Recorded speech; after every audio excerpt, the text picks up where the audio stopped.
ثبت قلوبنا على دينك يا مصرف القلوب صرف قلوبنا على طاعتك اللهم اهدنا واهد بنا واهد الناس جميعا واجعلنا سببا لمن اهتدى اللهم اجعل قريتنا هذه كالمدينة المنورة يهدي رسول الله صلى الله عليه وسلم اللهم اجعلنا صبورا واجعلنا شكورا وفي عيننا الصغيرة وفي أعين الناس كبيرا اللهم استر عوراتنا ومن روعاتنا وصل اللهم على آله وصحبه وبارك وسلم وآخر الدعوانا الحمد لله رب العالمين ببركة الفاتحة أعوذ بالله من الشيطان بسم الله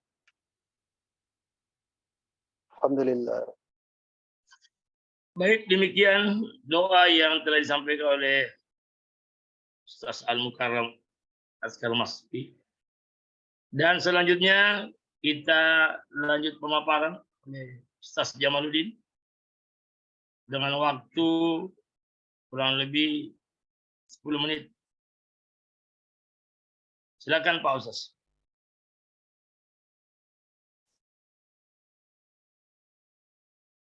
Belum dibuka dia punya mic-nya ya. Silakan. Baik.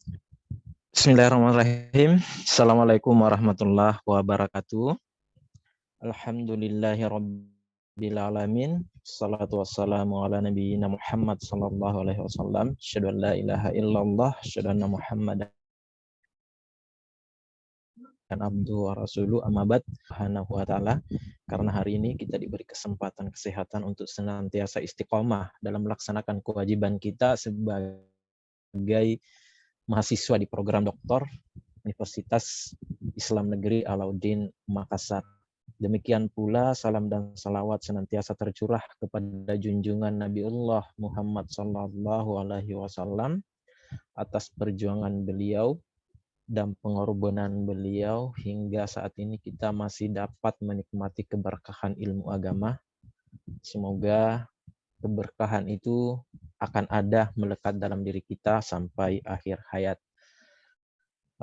Pertama-tama saya mengucapkan terima kasih atas kesempatan yang diberikan kepada saya.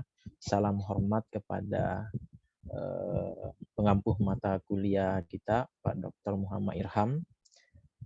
Kemudian kepada teman-teman, terima kasih atas kesediaan waktunya untuk ikut berdiskusi dalam mata kuliah tafsir tematik terkait dengan hak asasi manusia dalam Al-Quran. Tentunya saya memohon maaf yang sebesar-besarnya jika kelak sebentar dalam penyajian makalah ini terdapat kekurangan. Apalagi ini berkaitan tentang Al-Quran. Sungguh kami adalah fakir dalam persoalan ilmu agama, apalagi persoalan tafsir. Oleh karena itu, segala saran, kritikan kami akan terima dengan berbesar hati dan keikhlasan sebagai bahan untuk perbaikan dan revisi ke depannya. Baik, izinkan saya dengan segala kerendahan hati untuk menampilkan PPT. Bismillah. Baik, adapun judul makalah yang diamanahkan kepada kami itu terkait dengan hak asasi manusia dalam Al-Quran. Hak asasi manusia dalam Al-Quran. Jadi ini adalah sebuah tema sesungguhnya, karena di dalam pembahasannya nanti kita akan lebih fokus terkait dengan hak asasi manusia dalam konteks hidup atau hak hidup. Baik. Berikutnya, latar belakang masalah. Nah, ada beberapa hal atau aspek yang kemudian menjadi latar belakang masalah dalam makalah ini. Yang pertama adalah bahwa Al-Quran merupakan kitab suci yang mengajak manusia untuk memahami arti hidup dan menghadapi tantangan kehidupan dengan bijak. Atau dengan istilah lain mungkin bisa dibahasakan bahwa kehidupan adalah ujian bagi kita sebagai umat Islam. Nah, ini dapat kita lihat pada ayat yang tertera di slide, yaitu ya a'udzubillahi minasyaitonirrajim ya ayyuhalladzina amanu istajibu lillahi war rasuli idza da'akum lima yuhyikum wa'lamu annallaha ya'lamu annallaha yahulu bainal mar'i wa qalbih wa annahu ilaihi tahsyarun. Hai orang-orang yang beriman, penuhilah seruan Allah dan seruan Rasul apabila Rasul menyeru kamu kepada suatu yang memberi kehidupan kepada kamu. Ketahuilah bahwa sesungguhnya Allah membatasi antara manusia dan hatinya, dan sesungguhnya kepadanya lah kamu akan dikumpulkan. Nah, itu aspek yang pertama. Kemudian aspek yang kedua adalah hak asasi manusia. Nah, hak asasi manusia ini dapat dipahami sebagai hak-hak yang melekat secara kodrati dan mendasar pada setiap individu manusia. Atau yang sering kita dengar dalam kehidupan sehari-hari adalah bahwa hak asasi itu adalah hak yang menyertai keberadaan atau kelahiran seorang manusia pertama kali hingga akhir hayatnya. Kemudian aspek yang ketiga adalah kata hak dalam bahasa Arab, yaitu adalah hak yang bermakna melakukan sesuatu dengan benar dan sempurna, serta sebagai lawan dari kebatilan. Kemudian yang berikutnya, hidup dalam Al-Quran sering diistilahkan dengan kata al-hayah. Sesungguhnya Al-Quran luar biasa menerangkan perihal tentang kehidupan. Hayah adalah bentuk masdar dari hayya, yahya, hayat, hayatan, hayawanan, yang bermakna hidup dan mempunyai pertumbuhan. Nah, kata haya dalam Al-Quran ini sebanyak 189. Semoga benar. Semoga tidak salah. Berikutnya adalah berbicara tentang hak hidup. Nah, hak hidup ini dimaknai sebuah prinsip moral yang berdasarkan keyakinan bahwa setiap manusia memiliki hak untuk hidup dan terutama tidak boleh dibunuh oleh manusia yang lain. Nah, berikutnya kata sekunder yang digunakan dalam makalah ini, maaf ya tidak tertulis, itu nabatah yang bermakna tumbuh. Nabatah yang bermakna tumbuh. Baik, itulah kemudian yang menjadi latar belakang masalah dalam makalah ini. Berikutnya ada 3 tujuan penelitian. Yang pertama adalah untuk mengetahui konsep hak hidup dalam Al-Quran. Nah, makna konsep hak hidup dalam Al-Quran ini adalah bagaimana kemudian secara ontologis Al-Quran itu membahasakan makna dari hak hidup. Yang kedua adalah untuk mengetahui makna hak hidup dalam Al-Quran, yaitu bagaimana kemudian Al-Quran memandang dari segi epistemologis hak hidup seorang umat manusia yang beragama. Dan yang ketiga adalah untuk mengetahui urgensi hak hidup dalam Al-Quran atau biasa dengan istilahkan aksiologis. Nah, itulah kemudian 3 hal yang akan menjadi topik pembahasan pada makalah tentang hak asasi manusia. Baik, kita masuk ke pembahasan. Yang pertama adalah terkait dengan ontologis atau hakikat dari hak hidup dalam perspektif atau dalam pandangan agama. Nah, berdasarkan penelusuran penulis, ditemukan puluhan ayat dalam Al-Quran yang menyebutkan kata hidup yang bergandengan dengan kata mati. Kalau tidak salah, sebenarnya saya mencoba menghitung kemarin itu sekitar 54. Cuma saya agak ragu untuk menuliskan secara langsung 54, jadi saya menyebutkan kata puluhan. Nah, di antara sekian banyak ayat dalam Al-Quran yang menyandingkan kata hidup dengan kata mati, saya menampilkan 3 sebagaimana instruksi dari pengampu mata kuliah kita. bisa 3, minimal 3.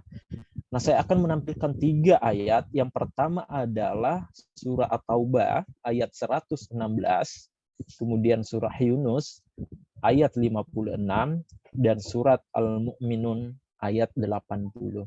Nah, itu tertera semua secara gamblang di makalah. Nah, yang saya tampilkan di slide sebagai sampel 1 yaitu surah Yunus ayat 56. Huwa yuhyi wa yumitu wa ilaihi turja'un. Dialah yang menghidupkan dan mematikan, dan hanya kepadanya lah kamu dikembalikan. Nah, maksud dialah ini adalah Allah Subhanahu wa Ta'ala. Nah, sesungguhnya dari 3 ayat ketika kita baca di makalah itu menggambarkan bahwa Allah Subhanahu wa Ta'ala yang maha besar dan maha berkuasa atas segala apa yang ada dan terjadi di langit maupun di bumi. Demikian pula dalam konteks hak hidup bagi seorang manusia, ya, konteks dari hidup seorang manusia, bahwa hak hidup seorang manusia itu sesungguhnya adalah ditentukan atas kehendak dan kekuasaan dari Allah Subhanahu wa Ta'ala. Nah, itu secara ontologis. Nah, berikutnya kita masih dalam konteks konsep hidup. Nah, ini dari kata sekunder. Nah, kata sekunder yang saya gunakan tadi, seperti di awal saya menyebutkan, bahwa kata hidup dalam Al-Quran ini ada sinonimnya, yaitu tumbuh atau nabata. Nah, saya menampilkan 3, di makalah ada 3 ayat yang menyebutkan kata tumbuh. Yang pertama adalah surah Al-Baqarah ayat 261, kemudian An-Nahl ayat 11, dan surah Al-Qaf yaitu ayat 7. Nah, saya menampilkan di slide surat Qaf ayat 7. Wal arda madadnaha wal qaina fiha rawasiya wa anbatna fiha min kulli zauji bahid. Dan kami hamparkan bumi itu, dan kami letakkan padanya gunung-gunung yang kokoh, dan kami tumbuhkan padanya segala macam tanaman yang indah dipandang mata. Dari ketiga ayat ini adalah, kalau kita baca itu, semua berbicara tentang kekuasaan Allah Subhanahu wa Ta'ala dalam menumbuhkan pohon. Kemudian ada bahasa menumbuhkan tanaman dari bumi. Nah, dari ketiga ayat yang dibahas tersebut, kata tumbuh ini sesungguhnya adalah semakna dengan kata hidup, di mana tumbuhnya pohon atau tanaman itu adalah merupakan kekuasaan atau menjadi ketentuan dari Allah Subhanahu wa Ta'ala. Baik, kita pindah ke tujuan yang kedua, makna hak hidup dalam Al-Quran. Ini adalah kajian epistemologis. Jadi bagaimana sesungguhnya mengimplementasikan hak hidup itu bagi seorang manusia, khususnya bagi umat yang beragama Islam dalam konteks Al-Quran. Terdapat beberapa ayat yang menyandingkan kata hidup, kemudian dunia, dan takwa. Kehidupan di dunia dengan ketakwaan. Di antaranya adalah surat Al-An'am ayat 32, kemudian surah Az-Zukhruf ayat 35, dan surah Al-Muhammad ayat 36. Nah, satu yang saya tampilkan di slide yaitu Al-An'am ayat 32. Wa mal hayatud dunya illa la'ibu wa waladarul akhiratu khairul lil ladina yattaquna afala ta'qilun. Dan tiadalah kehidupan dunia ini selain dari main-main dan senda gurau belaka, Dan sungguh kampung akhirat itu lebih baik bagi orang-orang yang bertakwa, maka tidakkah kamu memahaminya?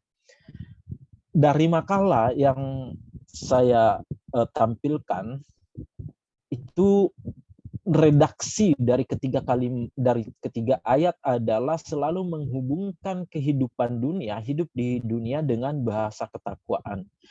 Nah, dari redaksi itu bisa dipahami bahwa sesungguhnya implementasi hak hidup bagi seorang manusia, khususnya bagi umat Islam, itu adalah bagaimana kemudian hidup itu dipergunakan di jalan Allah Subhanahu wa Ta'ala. Melakukan amal-amal ibadah yang diperintahkan oleh Allah Subhanahu wa Ta'ala dan menjauhi segala bentuk larangan-larangan yang dilarang oleh Allah Subhanahu wa Ta'ala. Nah, itulah bentuk manifesto yang sesungguhnya dari hak hidup secara epistemologis dari seorang manusia, khususnya bagi umat Islam. Berikutnya, urgensi hak hidup dalam Al-Quran. Ini aspek aksiologis. Nah, berbicara tentang balasan terkait dengan hak hidup manusia di muka bumi, saya menjadikan dua kelompok. Yang pertama adalah balasan bagi orang-orang yang hidupnya senantiasa di jalan Allah Subhanahu wa Ta'ala. Nah, ada 3 kemudian yang saya tampilkan ayat di makalah ini. Ini sama sesungguhnya dengan yang di epistemologis tadi. Karena menyandingkan kata hidup di dunia dan jalan ketakwaan. Jadi sesungguhnya bahwa ketika seorang manusia mengimplementasikan hak hidupnya di jalan Allah Subhanahu wa Ta'ala dengan melaksanakan segala perintahnya dan menjauhi segala larangnya, maka balasannya adalah kenikmatan di akhirat yang berupa surga yang kekal dan abadi. Nah, berikutnya aksiologis yang kedua adalah balasan bagi orang-orang yang hidupnya, maaf ya salah tulis mungkin di sini, yang hidupnya adalah penyimpangan dari jalan Allah Subhanahu wa Ta'ala. Di sini pun saya menampilkan 3 ayat, di mana dari setiap ayat ini menyandingkan kata hidup, kemudian kata dunia, dan kata azab. Salah satunya adalah dalam surah Ar-Ra'd ayat 34. Lahum adzabun fil hayatid dunya wala adzabul akhiratan asya wa ma lahum minallahi min waqa. Bagi mereka azab dalam kehidupan dunia, dan sesungguhnya azab akhirat adalah lebih keras, dan tak ada lagi bagi mereka seorang perlindungan dari azab Allah Subhanahu wa Ta'ala. Dari ketiga konteks ayat ini sesungguhnya menceritakan bagaimana kemudian balasan bagi orang-orang yang senantiasa menyimpan dari jalan Allah Subhanahu wa Ta'ala dengan melakukan berbagai perbuatan dosa dan tindakan-tindakan maksiat. Baik, nah sampailah kita di penghujung dari makalah itu terkait dengan kesimpulan. Kesimpulan yang pertama, hak hidup berdasarkan Al-Quran adalah kehidupan manusia sekaligus kematiannya di dunia adalah kehendak Allah Subhanahu wa Ta'ala. Biasa mungkin kalau kita dengar dalam konteks hak asasi manusia sebagai warga negara, itu di pasal 28A sampai pasal 28J membahas tentang hak asasi. Konteks ini kita tidak melihatnya, karena bagaimana kemudian yang ditampilkan di pasal itu adalah bagaimana kemudian orang lain itu dianjurkan untuk kemudian menghargai hak-hak hidup orang lain.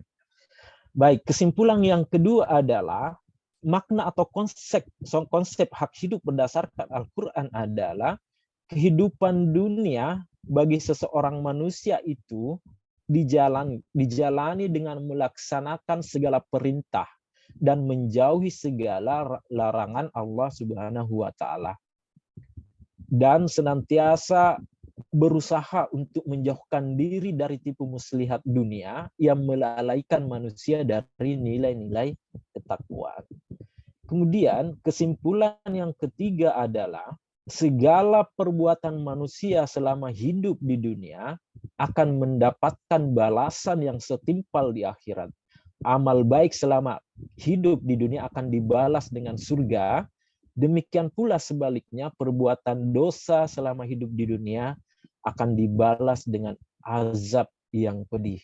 Nah, itulah kesimpulan yang bisa saya ambil tarik berdasarkan konsep ontologis di nomor 1, konsep epistemologis di nomor 2, dan konsep aksiologis di nomor 3. Saya kira demikian slide yang bisa saya tampilkan sebagai bahan penjelasan singkat terhadap makalah kami tentang hak asasi manusia. Atas segala kekurangan untuk sementara saya memohon maaf. Assalamualaikum warahmatullahi wabarakatuh. Waalaikumsalam warahmatullahi wabarakatuh. Demikian penyajian makalah dari Ustaz Jamaluddin yang berjudul Hak Asasi Manusia dalam Al-Quran. Dan selanjutnya adalah lanjut tanya jawab, dan setiap yang memberikan masukan, memberikan tanggapan, pertanyaan, saya membatasi sementara maksimum dua pertanyaan, ataukah dua masukan, ataukah dua tanggapan dengan 3 orang yang akan memberikan masukan. Dipersilakan, silakan dicat.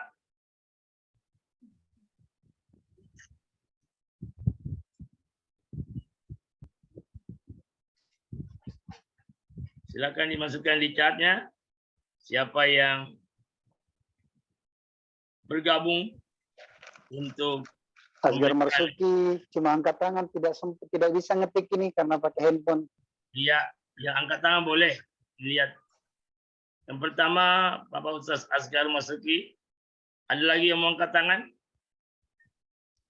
Baik, sambil menunggu rekan yang angkat tangan atau yang chat di Zoom ini, saya persilakan Ustaz Asgar Marzuki untuk memberikan tanggapan, masukan atau pertanyaan maksimum 2. Silakan Pak Ustaz. Assalamualaikum warahmatullahi wabarakatuh. Wassalamualaikum warahmatullahi wabarakatuh. Istazim li Syekhina Syekhul Kabir Al-Ustaz Dr. insyaallah ya, orang tua kita Dr. Muhammad Ilham yang insyaallah dimudahkan jalannya untuk menuju ke guru besar. Teman-teman sekalian, ya, para pejuang-pejuang agama yang semoga bernilai ibadah semua yang kita buat. Mengupas, mengkaji dan sebagainya tentang hak dan kewajiban atau hak asasi manusia ini tidak terlepas dengan hak dan kewajiban. Ya, maka kalau kita bicara hak berarti kita bicara kewajiban. Yang terjadi hari ini boleh jadi itu pada diri kita. Yang terjadi di rumah tangga kita pun juga kebanyakan seperti itu. Saling sibuk kita menuntut hak. Saling sibuk istri menuntut hak, saling sibuk suami menuntut hak untuk dilayani, istri sibuk menuntut hak untuk dicukupi. Sebenarnya kalau kita bicara tentang hak, maka tidak akan pernah terlepas dengan kewajiban. Sekiranya setiap orang cukup menyibukkan dirinya saja dalam kewajiban, maka haknya akan tertunaikan. Jadi sebenarnya kunci untuk tertunaikannya hak ini adalah dengan menunaikan kewajiban. Terlebih lagi kepada Allah Subhanahu wa taala. yang sudah dijamin bahwasanya Allah telah jelaskan atas dirinya dalam hadits qudsi. Ya, inni haramtu zulman ala nafsi. Tak perlu ragu kita untuk tidak ditunaikannya haknya kita, apalagi mau dizalimi. Maka sederhananya adalah tunaikan kewajiban, maka hak kita ini akan tertunaikan. Sehingga yang menarik sekali dari pemaparan ini, ya, yang keinginan mudah-mudahan nanti semakin diluruskan sama Al-Mukarram. Ketika kita bicara hak, berarti disinergikan bicara tentang kewajiban. Ya. Bahkan di awal-awal makalah, pemateri sudah jelaskan dari surah Yunus ayat ke-56, huwa yuhyi. Jadi di situ ada kata Allah, wallahu yuhyi wa yumit wa ilaihi turja'un. Ini kan untuk menunjukkan rasa ketidakberdayaan kita sebenarnya. Artinya kita ini dihidupkan, berarti kita ini dari sesuatu yang mati, yang tidak ada nilainya, yang tidak ada harganya. Apa yang mau disombongkan dalam diri kita? Teguran yang sangat luar biasa sekali untuk menyadarkan diri kita bahwasanya kita ini hanya dikasih pinjam saja tentang hidup. Maka Allah punya hak untuk menghidupkan dan mematikan kita. Kita tunaikan kewajiban kita ketika kita ya dalam kehidupan. Namun tidak bisa dipungkiri bahwasanya dalam kehidupan kita humanis, kita ini dalam wilayah zon politikon. Kita ini adalah makhluk yang saling membutuhkan satu sama lain. Tapi ada yang menggelitik tadi ketika ditasrif oleh pemateri tentang kata hidup. Yang keempatnya itu dia jelaskan perubahan kata dari haya, yuhyi, wa yumit dan sebagainya. Ya, haya, yuhyi. Bahkan yang aneh itu terakhirnya itu Pak, kayaknya kita keliru ketika memunculkan kata hayawan. Ya, jadinya hewan itu kalau begitu. Ya. Bukan hidup jadinya. Kalau hayawan itu adalah bentuk jamak dari hewan. Binatang jadinya. Jadi kayaknya itu yang mau dikritisi. Kemudian kembali kepada hak. Hari ini kita sibuk menuntut hak kita. Sementara Allah sudah berikan jaminan kepada hak kita semua itu. Wa kana haqqan alaina nasrul mu'minin. Aku wajibkan diriku, kata Allah. Karena itu sudah diwajibkan, ternyata di dalam ayat yang lain di surah Az-Zariyat, insyaallah, itu kan Allah jelaskan, rezeki kamu tidak ada di toko, tidak ada di kebun, tidak ada di kantor, tidak ada di empang. Maka jangan pernah menganggap ketika ke kantor, ke kebun, ke toko, ke laut, cari rezeki, tidak. Allah jelaskan dalam surah Az-Zariyat, wa fis samai rizqukum. Kalau kamu tuntut hakmu, sebenarnya hak rezeki kalian itu ada di langit. Wa ma tu'adun, dan apa yang aku janjikan. Ya, untuk kemudian diberikan kepada kita. Artinya hak kita itu digantungkan di langit. Sudah seharusnya kita sadari ayat ini sudah menggiring kita. Ini yang kita cari, yang kita tuntut ada di langit. Maka tunaikan daripada hak-hak langit. Insya Allah kemudian akan diberikan kepada kita. Bagaimana menunaikan hak kita? Mayyattaqillah. Ya, sempurnakan ketakwaan kepada Allah Subhanahu wa taala. Maka ya yang kami kritisi tadi ini adalah kata hayawan, kemudian dari azalinya manusia sampai kemudian untuk tertunaikannya menuntut hak ini, tertunaikannya hak, maka kita sempurnakan kewajiban kita, insya Allah hak kita ini akan disempurnakan oleh Allah Subhanahu wa taala. Ya Allah alam bisawab. Demikian moderator.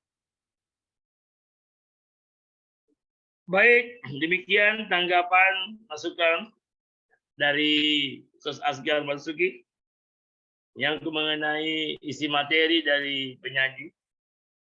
Yang dalam hal ini menyangkut mengenai khayawalan dan bagaimana menunaikan hak sehubungan dengan kewajiban. Karena memang akhir-akhir ini dilihat selalu orang menuntut hak, lalu kewajibannya. Minta dikasih honor, mengajar sekian. Agar kewajibannya masuk di kelas mengajar, cuma 10 menit. Nah, itu. Makanya perlu juga jadi ini. Masukan yang bagus menurut saya. Silakan sambil menunggu yang lain yang akan bertanya. Kayaknya belum ada ini. Silakan penyaji untuk Ada Pak di Ada Ibu Fatimah sama Pak Minudin, Ustaz. ya, Ibu Fatimah ini saya lihat cuma tulisannya terima kasih Diangkat. Ustaz. Sudah saya download. diangkat tangan Pak. Oh, diangkat tangannya Raise lagi. hand. Oh, Ya, diangkat tangannya lagi. Sorry. Baik. Apa saya tampung dulu atau langsung di penyaji? Saya rasa nggak apa-apa. Tampung. Silakan Ibu Fatimah. Lanjut dulu. Iya. Ya, terima kasih moderator. Di halaman 19 di makalah saya cuma mau konfirmasi ada penjelasan terkait dengan pakar tafsir hadis yang menjelaskan bahwa di situ penjelasannya di halaman 19, maka Allah merasakan kepada mereka dengan azab tersebut kehinaan pada kehidupan dunia dan seterusnya. Itu di halaman 19, Pak. Terkait dengan tafsir ini, pada poin manakah di bagian rumusan masalah yang terkait dengan penjelasan di halaman 19 ini, Pak? Karena di sini apakah masuk ranah hak hidup atau manusia yang tidak menjalankan kewajibannya atau bagaimana yang terkait dengan halaman 19 penjelasannya gitu Pak, saya mau tanya. Saya kira demikian cukup. Baik, terima kasih Ibu Fatimah. Selanjutnya Pak Aminuddin, silakan. Assalamualaikum warahmatullahi wabarakatuh. Waalaikumsalam warahmatullahi wabarakatuh. Terima kasih atas kesempatan yang diberikan. Kalau saya lihat di makalah, mudah-mudahan saya tidak salah lihat, saya tidak menemukan hadis yang terkait dengan tema yang dibicarakan. Nah, kalaupun ada, mungkin saya yang tidak lihat, tapi saya mau bertanya bahwa sejauh mana pengaruh hadis yang ditampilkan terhadap kesempurnaan metodologi tafsir. Mungkin bisa diberikan pencerahan nanti oleh Pak Dr. Irham, apa pengaruhnya hadis yang ditampilkan atau tidak ditampilkan dalam tafsir tematik. Karena di draft dulu kita dianjurkan untuk mencantumkan hadis. Kemudian yang kedua, luar biasa penjelasan dari Pak Ustaz Jamaluddin tentang hak hidup atau hak asasi manusia di makalahnya, dan secara runtut dan terperinci sudah dijelaskan dan sudah tidak terbantahkan lagi kalau di dalam Al-Quran. Nah, saya mau mendapatkan pencerahan atau tambahan wawasan dari pemakalah atau dari teman-teman bagaimana kemudian hak hidup yang sudah jelas dalam Al-Quran itu penerapannya di Indonesia. Mungkin bisa diberikan penjelasan tentang hak hidup di Indonesia yang sesuai dengan Al-Quran. Terima kasih moderator. Baik, terima kasih Pak Ustaz Aminuddin atas masukan, tanggapan dan pertanyaannya. Untuk kemudian kita kembali ke sesi awal, yaitu pertanyaan dan masukan dari Ustaz Asgar. Yang pertama, silakan penyaji untuk memberikan tanggapan atau masukan ataukah jawaban. Silakan Ustaz Jamaluddin. Terima kasih Ustaz Muhammad Syafril. Yang pertama-tama tentunya terima kasih yang sangat luar biasa kami haturkan kepada Pak Ustaz Asgar terkait dengan bentuk masdar hayawan. Sesungguhnya jika itu sebuah kesalahan, kami akan mengoreksinya, merevisinya, dan memperbaikinya. Kemudian pembicaraan tentang hak dan kewajiban. Nah, ini yang sering sebenarnya menjadi bahan diskusi yang tidak formal yang sering saya lakukan dengan teman-teman mahasiswa ataupun teman-teman dosen. Ini pemikiran lepas dari saya belum berani juga mengungkapkan secara dalam forum-forum resmi, karena ini berkaitan dengan persoalan konstitusi. Secara pemikiran, sesungguhnya saya sependapat dengan apa yang dibahasakan oleh Ustaz Asgar. Saya sendiri lebih sporadis mengatakan bahwa sesungguhnya yang namanya hak itu tidak ada hak asasi. Yang ada adalah kewajiban asasi manusia. Secara sporadis saya ingin mengatakan bahwa sesungguhnya tidak ada hak asasi manusia. Yang ada itu adalah kewajiban asasi manusia. Kenapa saya mengatakan seperti itu? Karena sesungguhnya itu hak tidak bisa berdiri sendiri. Hak itu akan muncul ketika ada sebuah penilaian terhadap kewajiban. Ketika tidak ada kewajiban, maka hak itu tidak ada. Nah, oleh karena itu saya selalu mengatakan bahwa perdebatan terkait masalah hak asasi ini karena tidak adanya penekanan terhadap kewajiban asasi.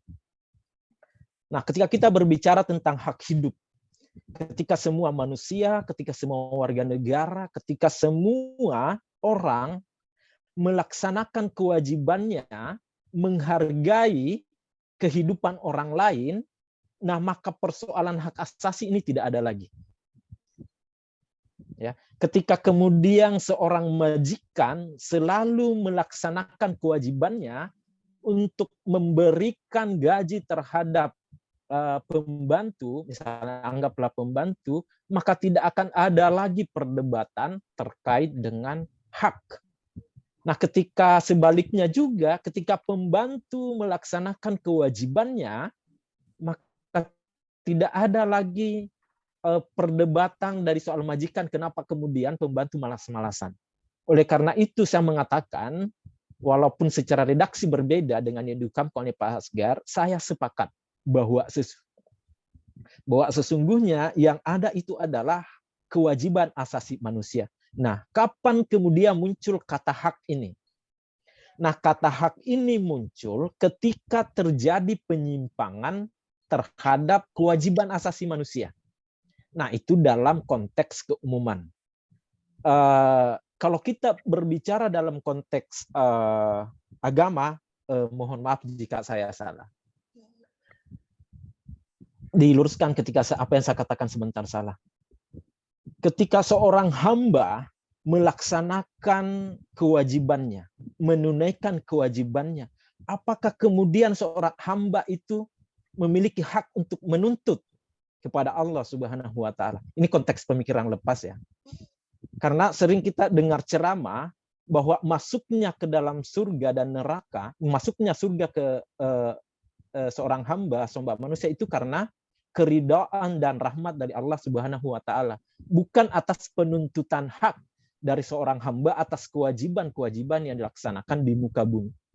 Nah, itu yang saya pahami terkait dengan persoalan hak dan kewajiban. Cuma kalau kita berbicara dalam konteks kenegaraan, berbicara tentang hak asasi manusia, kemudian diperdebatkan dengan orang-orang yang bergelut di pergerakan hak asasi manusia, maka ini tidak elok dan tidak sopan untuk saya sampaikan, karena pasti akan saya dibantai.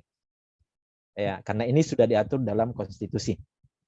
Saya kira itu terkait dengan pertanyaan dari pertanyaan dan dari masukan dari Pak Ustaz Asgar. Berikutnya saya kembalikan ke Pak Ustaz Safri sebagai moderator. Baik, terima kasih tanggapan dari penyaji Ustaz Jamaluddin. Sebelum saya menangkap pertanyaan, saya kembalikan kepada Ustaz Asgar. Bagaimana hasil tanggapan yang sudah diberikan? Apakah perlu tambahan atau mungkin ada ide-ide yang bisa menambah wacana daripada makalah Ustaz Jamaluddin? Silakan. Ya, terima kasih moderator Istazin li Zaikhina. Inilah yang saya sering sampaikan kepada teman-teman. Inilah ciri khas kuliah S3 di UIN Alauddin Makassar. Kita patut acungkan jempol, aplaus, dan beri apresiasi. Ya, kenapa? Karena saya bilang, saya sudah sampaikan sama teman-teman. Saya alhamdulillah sudah sempat ngaji tafsir, ya ngaji Quran, ngaji hadis. Tetapi saya gelisah, saya juga memang mau ngaji kontemporer. Dan ini kita dapatkan di sini. Ya, saya jejaki beberapa kampus yang lain belum memasukkan mata kuliah ini. Ini ciri khas yang sangat luar biasa. Ya, ini adalah nilai plus yang kita dapatkan di kampus kita ini. Bahkan kami sendiri pun merasa sangat terbantukan. Buktinya, ketika kita melewati sistematis itu, tanpa sadar dan sengaja, kita telah berada di ranah wilayah sistematika penafsiran dengan jalur kontemporer. Terbantukan dengan seperti itu. Ya, sangat luar biasa juga apa yang disampaikan oleh Pak Jamaluddin. Jadi sebenarnya kalau ada dosen pengampu, ada syekhuna, ada guru kita di situ, ya jangan sungkan untuk menyampaikan. Kenapa? Itulah fungsinya dosen. Dia nantikan network, netralisir dan sebagainya. Artinya kalau kita keliru dalam kelas itu hal yang wajar, itu hal yang bagus. Kenapa? Karena kita minta diluruskan oleh syekhuna guru kita. Ya, kemudian kesepakatan kita memang ya dari awal sudah disampaikan. Ya, wilayah kelas kita ini adalah wilayah privasi. Maka kan ada namanya ya kajian ilmiah dan kajian imaniah. Jadi kembali kita kajian imaniah, secara kajian imaniah saya memang seperti ini antara hak dan kewajiban. Kalau tadi Pak Amin meminta hadis, ini ada hadis Pak Sahih, hadis riwayat Ahmad, hadis nomor 21.046 menjelaskan tentang hak Allah dan hak hambanya.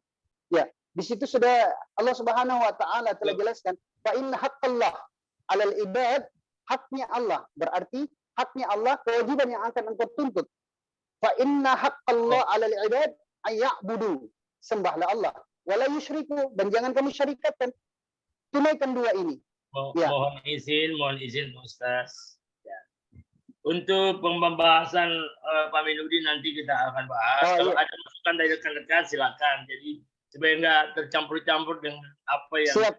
Ya, Siap, Kapten. Ya.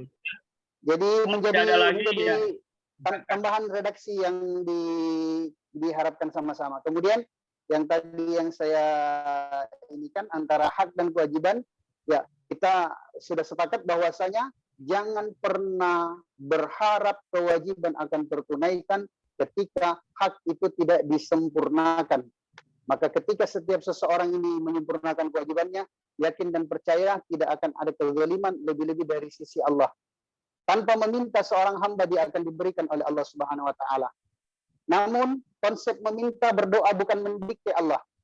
Ya, karena kebanyakan orang berdoa itu mendikte Allah. Ya, tak perlu mendikte Allah, Allah lebih paham, Allah lebih tahu kapasitas dan kebutuhan kita untuk diberikan. Insya Allah. Baik, demikian dari tanggapan balik dari Ustaz Marzuki, Asgar Marzuki dalam hal ini menyangkut mengenai apa yang disampaikan oleh penyaji. Kemudian kalau ada tambahan nanti kita di akhir ini baru kita saling memberikan masukan yang mungkin ada tambahan dari yang lain. Selanjutnya dari Ustazah Fatimah ya, menyangkut mengenai pendapat dari pakar tafsir hadis di halaman 19, menanyakan poin manakah dalam rumusan masalahnya dan bagaimana sih ranah hak hidup itu yang sebenarnya. Silakan penyaji, mohon tanggapan. Dipersilakan dan hormat. Baik, terima kasih Ustaz Syafril atas kesempatan keduanya diberikan kepada saya untuk menanggapi pertanyaan dari Ustazah Ibu Fatimah ya terkait dengan makalah di halaman 19 yang membahas persoalan azab. Posisi dari azab ini adalah terkait dengan rumusan masalah ketiga, yaitu urgensi dari hak hidup yang dimiliki oleh seorang manusia dalam Al-Quran. Kenapa ini masuk dalam rumusan masalah ketiga atau dalam aspek aksiologisnya atau urgensinya? Karena di pembahasan epistemologi di rumusan masalah kedua, itu sesungguhnya membahas bagaimana kemudian hak hidup seorang manusia itu diimplementasikan dalam kehidupan. Jadi ketika kemudian hak hidupnya dipergunakan, itu dipergunakan untuk apa? Ketika dia jalan ketakwaan, ya, hak hidupnya dipergunakan untuk melaksanakan ibadah kepada Allah Subhanahu wa taala, maka urgensinya, manfaatnya atau aksiologisnya maka akan mendapatkan balasan berupa kenikmatan surga. Demikian pula sebaliknya, ketika kemudian hak hidup seorang manusia atau seorang hamba selama di dunia itu dipergunakan untuk melakukan kegiatan-kegiatan yang sifatnya maksiat dan perbuatan-perbuatan yang menimbulkan dosa, maka urgensinya atau akibatnya atau secara aksiologisnya itu akan mendapatkan balasan azab di hari kemudian. Saya kira itu Ibu Fatimah yang bisa saya sampaikan terkait dengan pertanyaan di halaman 19. Saya kembalikan ke Saudara Ustaz Syafril sebagai moderator. Baik, silakan Ibu Ustazah Fatimah menanggapi. Terima kasih, Pak. Ustaz Jamaluddin, silakan Ibu. Terima kasih, Pak. Saya paham soalnya dalam sekali itu bahasanya di terjemahan tafsir tadi. Terima kasih.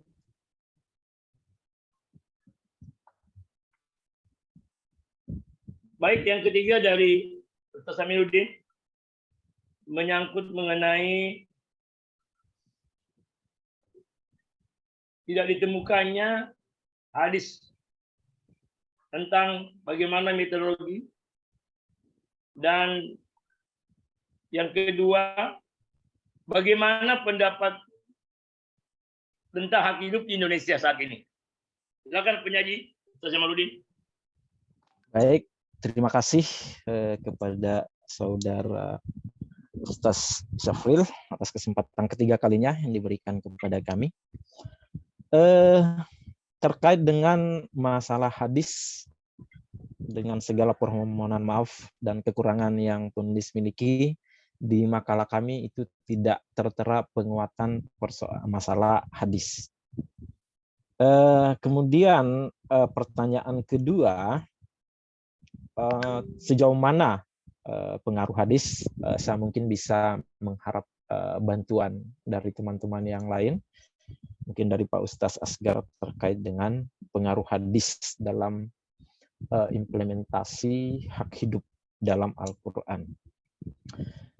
Pertanyaan yang ketiga, bagaimana hak hidup terkait dengan penerapannya di Indonesia? Oke, ini saya usahakan berbicara tentang hak hidup dalam konteks ketatanegaraan, khususnya berbicara tentang wilayah Indonesia sebagai sebuah negara yang berdiri di atas konstitusi yang dikenal dengan Undang-Undang Dasar 1945 yang terdiri dari dua bagian, yaitu pembukaan Undang-Undang Dasar 1945 yang terdiri dari 4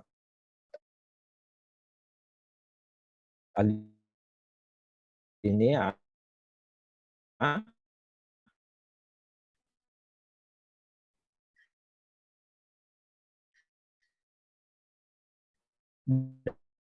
dan batang tubuh Undang-Undang Dasar 19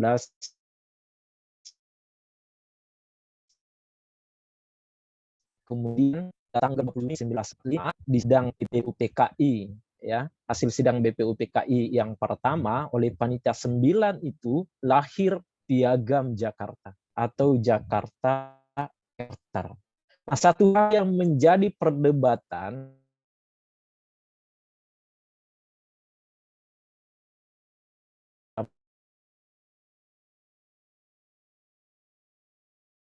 itu terkait dengan bunyi sila pertama. Kewajiban menjalankan syariat Islam bagi pemeluknya. Nah, di sila pertama ini ada konteks hak yang harus dimiliki oleh masyarakat Muslim Indonesia yang dianggap memiliki sumbangsi yang sangat besar dalam proses merebut kemerdekaan. Nah, tetapi kemudian ini menjadi perdebatan di saat pengesahan oleh PPKI di tanggal 18 Agustus 1945. Sebagai pertimbangan agar tidak terjadi disintegrasi bangsa di saat itu yang baru merdeka kemarin harinya di tanggal 17 Agustus 1945, maka berubahlah sila pertama ketuhanan yang Maha Esa untuk mengakomodasi aspirasi dari orang-orang Islam, khususnya dari Timur, dengan tokoh-tokoh dari Barat yang nasionalisme. Itu awal. Perjalanan Indonesia sampai hari ini. Kemudian di tahun 2011 terjadi amandemen keempat Undang-Undang Dasar 1945, maka penguatan terkait dengan hak asasi manusia dalam konstitusi itu lebih diperkuat oleh negara kita dengan secara khusus di pasal 28, pasal 28A sampai pasal 28J itu terkait dengan jaminan hak asasi manusia. Pertanyaan kemudian yang muncul, apakah kemudian dengan adanya konstitusi itu, hak-hak asasi manusia di negara kita itu sudah mulai atau terpenuhi secara keseluruhan? Seharusnya ketika kita berbicara tentang konstitusi, maka layaknya seharusnya iya. Tetapi secara fakta dan kenyataan sampai hari ini, ya, banyak kasus-kasus yang sesungguhnya itu adalah kasus-kasus terkait dengan hak asasi manusia. Akhir-akhir ini layak ramai ya, bahkan di beberapa kampus memasang spanduk terkait dengan pelecehan terhadap mahasiswa. Ya, stop pelecehan terhadap mahasiswa. Itu banyak. Nah, oleh karena itu, negara sebagai institusi dan organisasi terbesar di negara Indonesia sesungguhnya sudah besar tanggung jawabnya memfasilitasi bagaimana kemudian hak asasi itu dapat dihargai orang lain. Nah, bagaimana sekarang sisa bagaimana kita sebagai warga negara sekaligus sebagai hamba Tuhan kemudian secara sadar melalui keimanan, pengetahuan agama yang kita miliki mengintegrasikan antara konstitusi negara Indonesia, dalam hal ini adalah batang tubuh Undang-Undang Dasar 1945 yang mengatur terkait dengan jaminan hak asasi manusia dengan diintegrasikan dengan ayat-ayat yang terdapat dalam Al-Quran sebagaimana yang saya bahasakan dan diintegrasikan pula dengan berbagai hadis-hadis yang membahas atau menyoal persoalan hak asasi manusia ditambah lagi mungkin dengan ijtihad dan yang lain-lain sebagainya. Saya kira itu yang saya bisa gambarkan, ya, deskripsikan terkait dengan konteks hak asasi manusia di Indonesia pada hari ini. Sekian, saya kembalikan kepada saudara moderator Ustaz Muhammad Syafri. Silakan, Pak. Baik, terima kasih tanggapan dari penyaji mengenai 3 penanya, yang mana yang terakhir dimohon mengenai bagaimana hidup di Indonesia, dan mungkin nanti akan sebelum sesi kedua nanti akan saya kembalikan kepada pengampu mata kuliah. Namun sebelumnya ada satu yang mungkin hanya masukan saja, mau diterima atau tidak. Ya, saya sampaikan bahwa judulnya itu adalah hak asasi manusia. Karena saya salah satu pengajar hak asasi manusia yang kontribusinya sebagai hak PLAUD. Jadi hak asasi manusia itu yang sependek pengetahuan saya sebagai pengajar hak asasi, itu ada 12, namun yang pertama adalah hak hidup.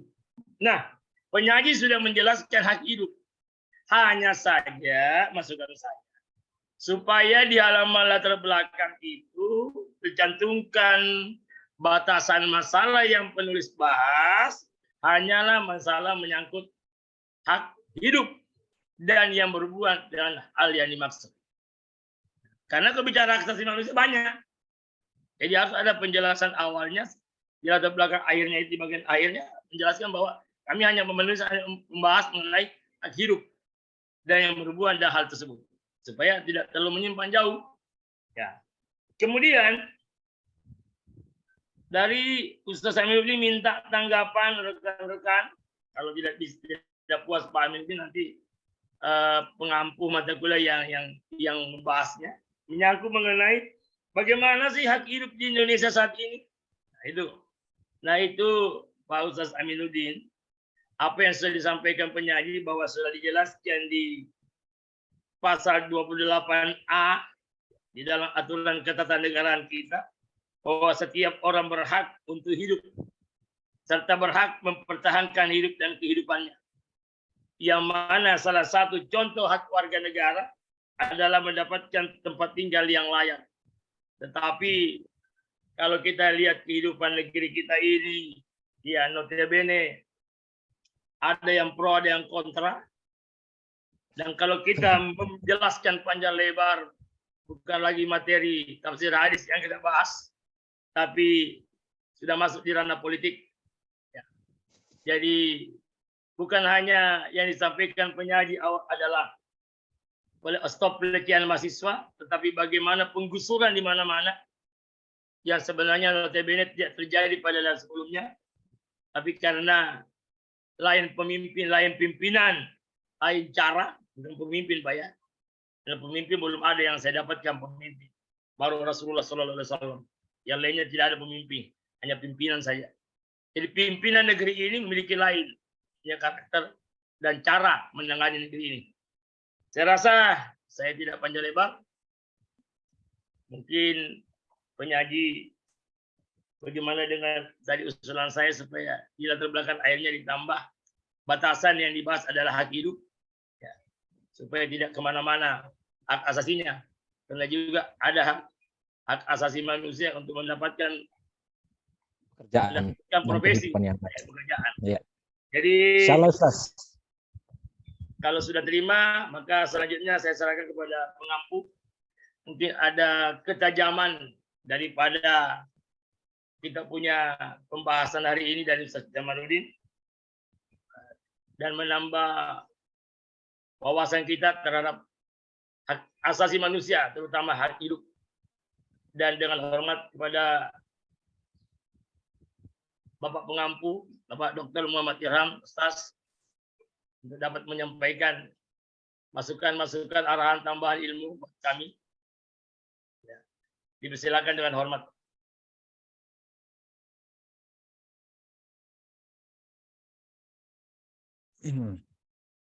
Bapak Ibu yang kami muliakan, Bismillahirrahmanirrahim.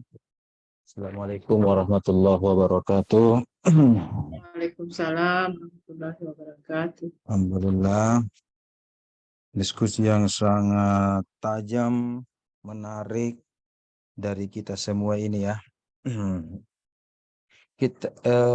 Sebelum kita bahas terlebih dahulu, kita akan melihat dulu hak asasi manusia. Kata hak, saya ingin bertanya dulu, minta tolong kepada Ustaz Jamaluddin.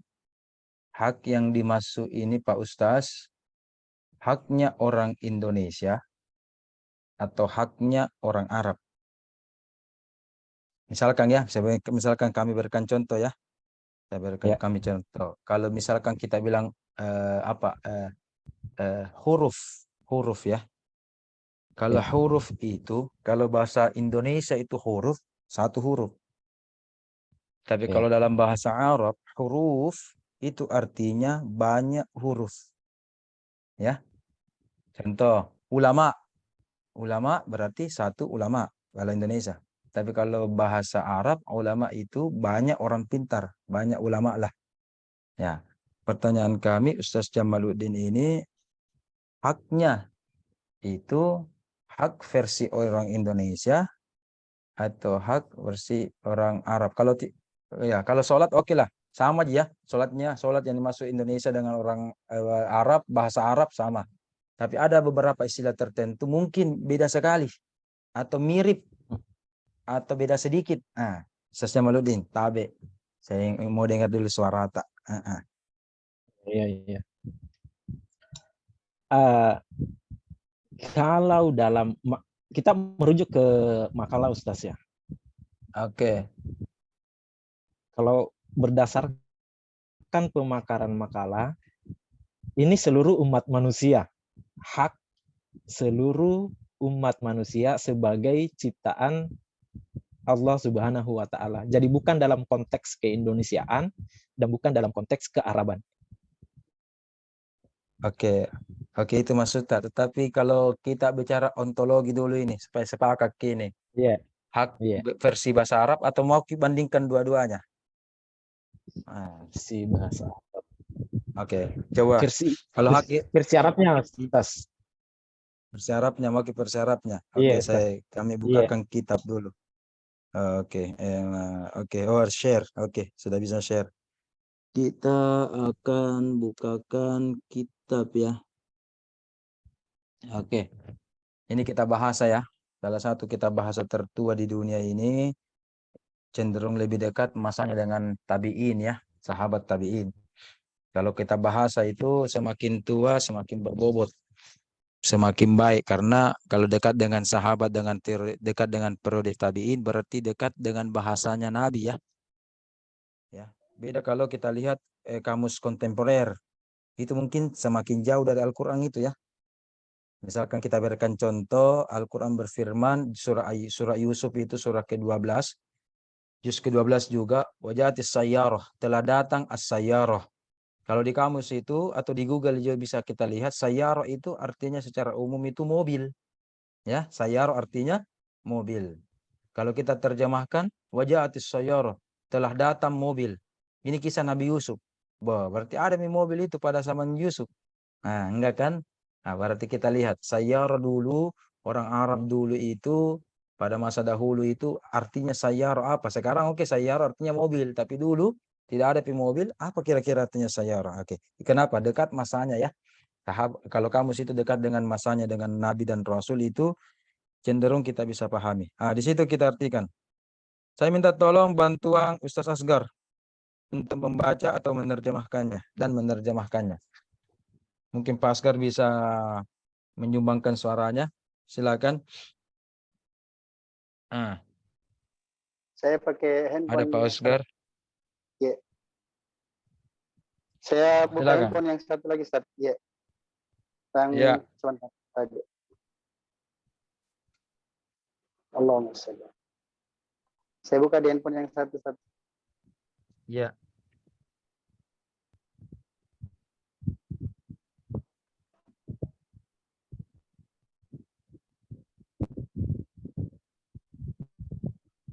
Enggak bisa kelihatan. Ya. Uits.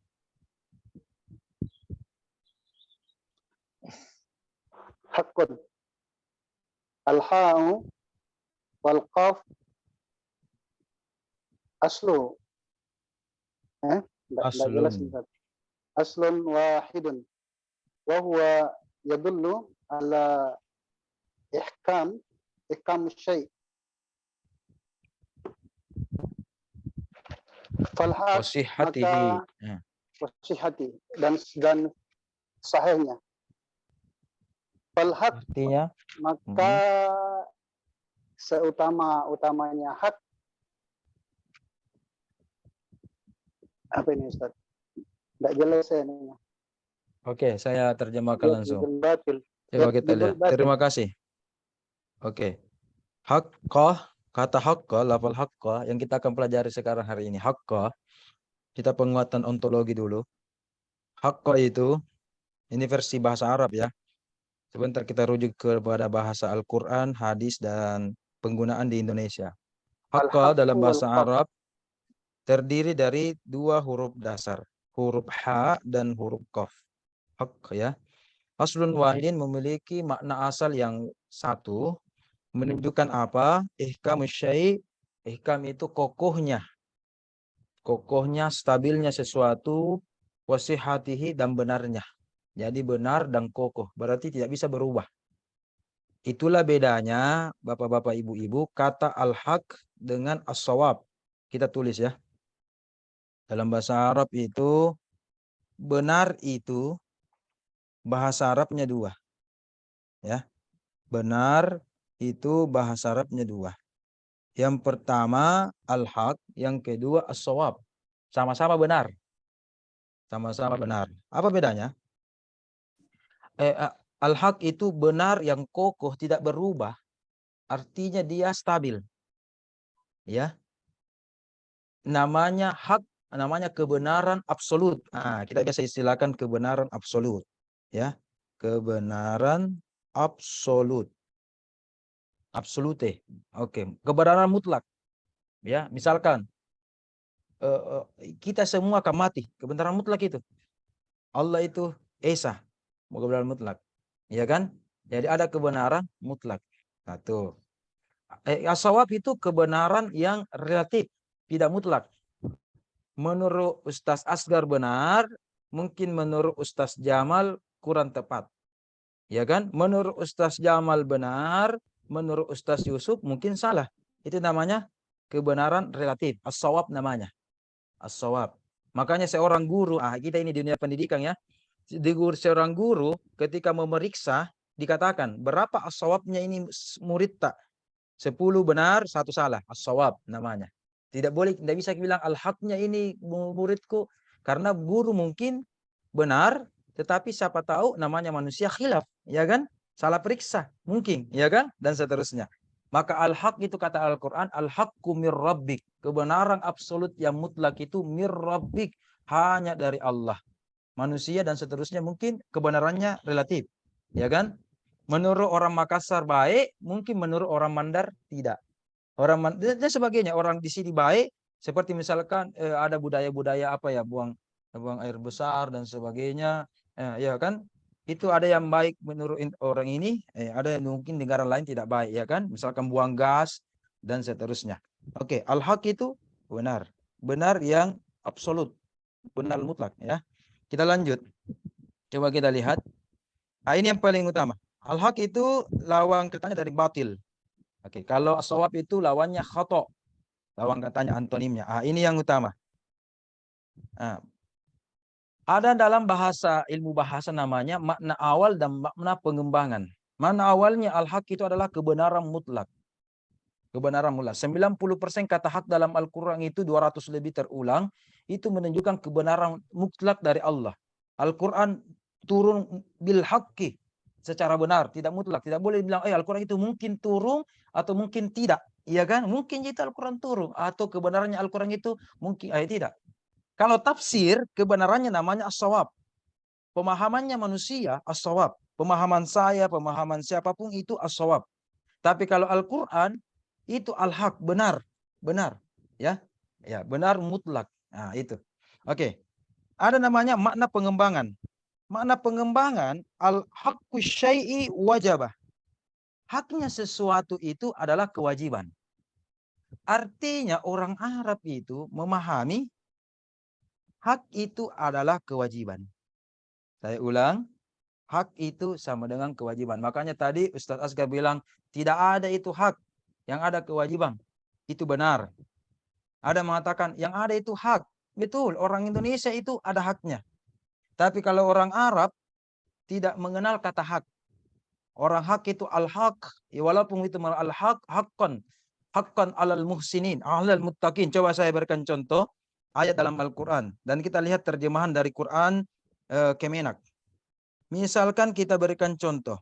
Saya berikan contoh beberapa surah dalam Al-Quran. Surah Al-Baqarah ayat 180.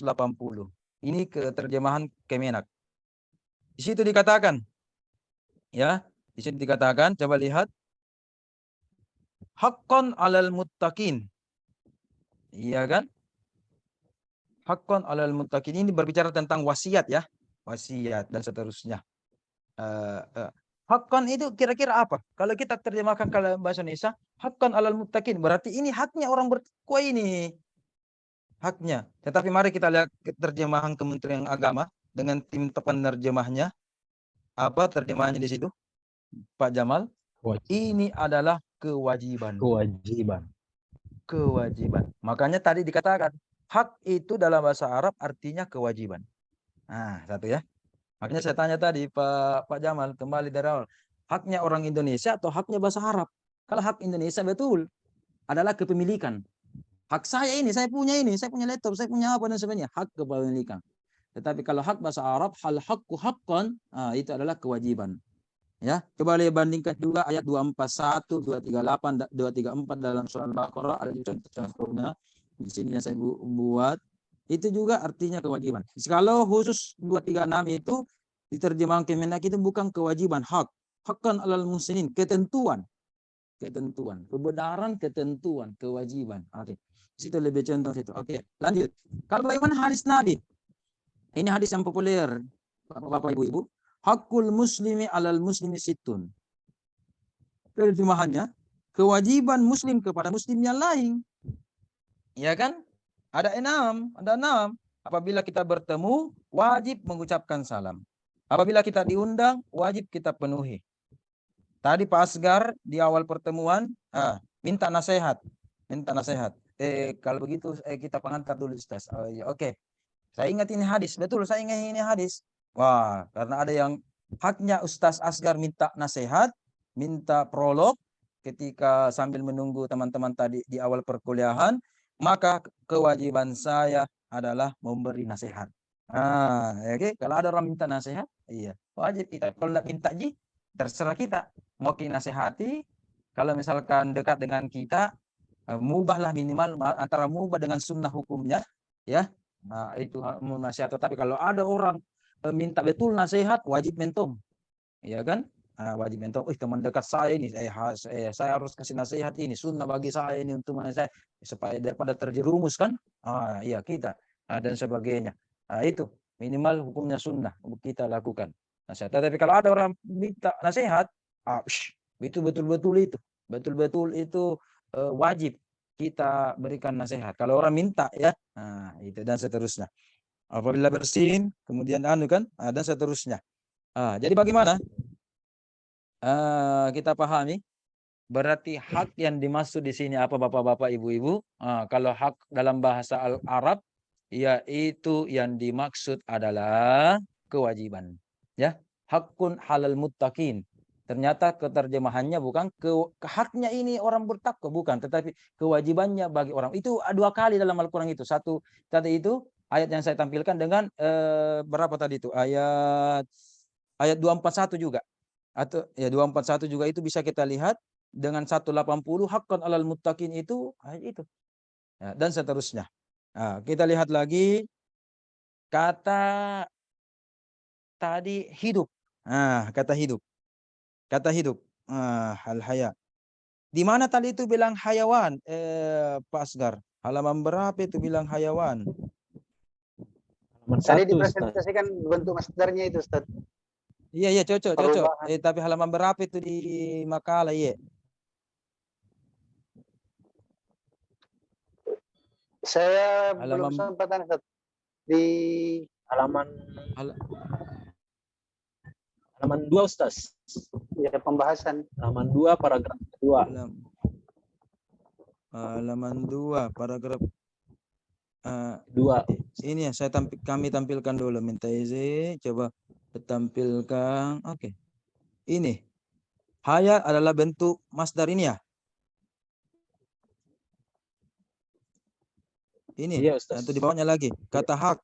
Yang mana sini? Yang di atas sudah betul itu, Ustaz. Haya adalah bentuk masdar dari hahya, yahya, hayawan. Hayawanan. Oh, ini hayawanan. Menurut Ustaz Asgar salah.